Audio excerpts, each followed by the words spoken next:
the quiet village of Tharalu, life moved slowly, and every day felt the same. A small, weathered house stood at the edge of the village, home to a poor but loving mother and her son.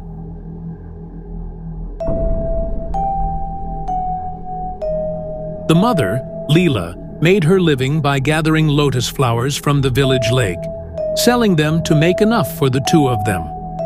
Her son, Arun, worked as a laborer at a construction site nearby, and although their lives were tough, they found comfort in each other. Each evening, as Arun returned home from work, Leela would be waiting with his dinner ready, a warm smile on her face despite the day's toils. She'd always say, "Eat, my child. The world outside can be cruel, but in this house, you will always have love."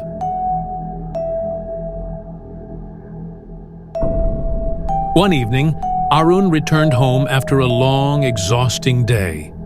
The house was oddly silent, with no welcoming smile to greet him.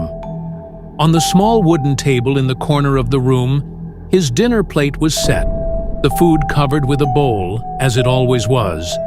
But there was no sign of his mother. "Mother?"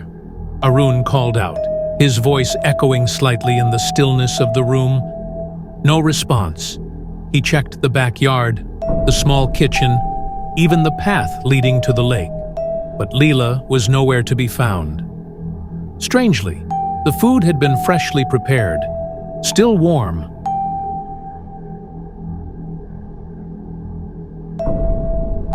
The next day, and the one after, the same thing happened.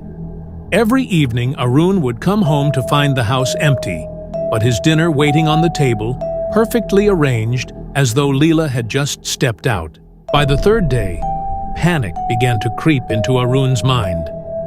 The village was small, and someone would have seen her if she had gone far.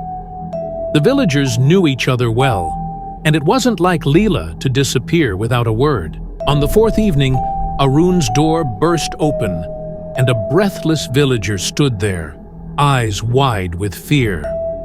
"Arun!" the man gasped. "They found a body, a woman, floating in the lake."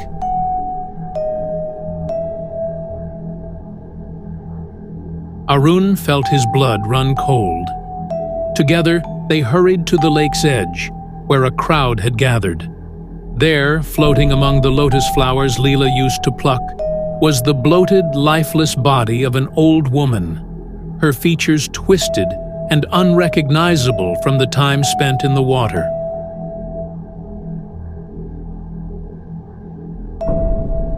The villager whispered, "It must be your mother, Arun." I can't tell for sure.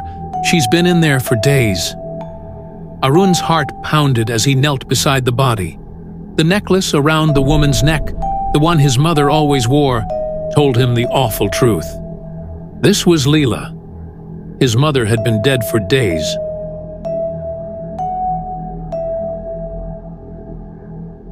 Grief struck him, but with it, a chilling realization crept in.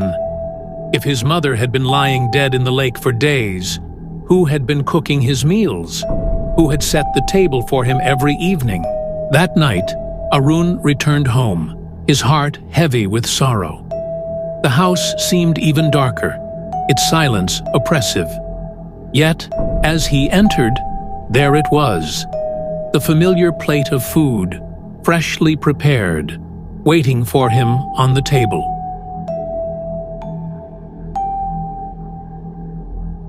A cold sweat broke out on his skin as his eyes scanned the room.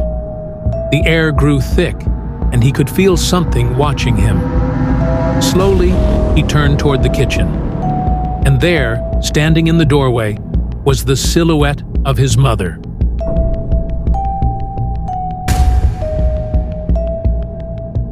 But this wasn't the warm, loving woman he had known.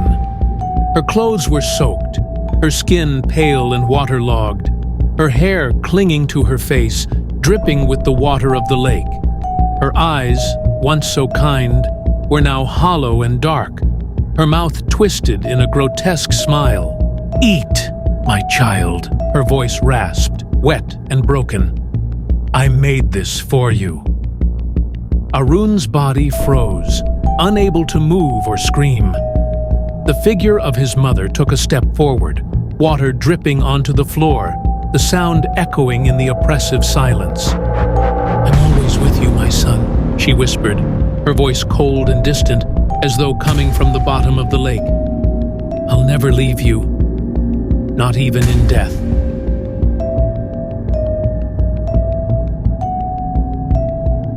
The lights flickered, and the house seemed to close in around him.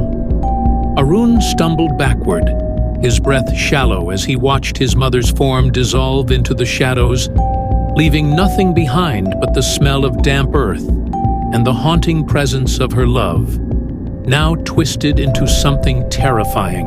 From that night onward, the dinner plate was always set, but Arun never dared touch it again. The house that had once been his home now felt like a prison, haunted by the mother who had loved him so much that even death could not sever the bond between them.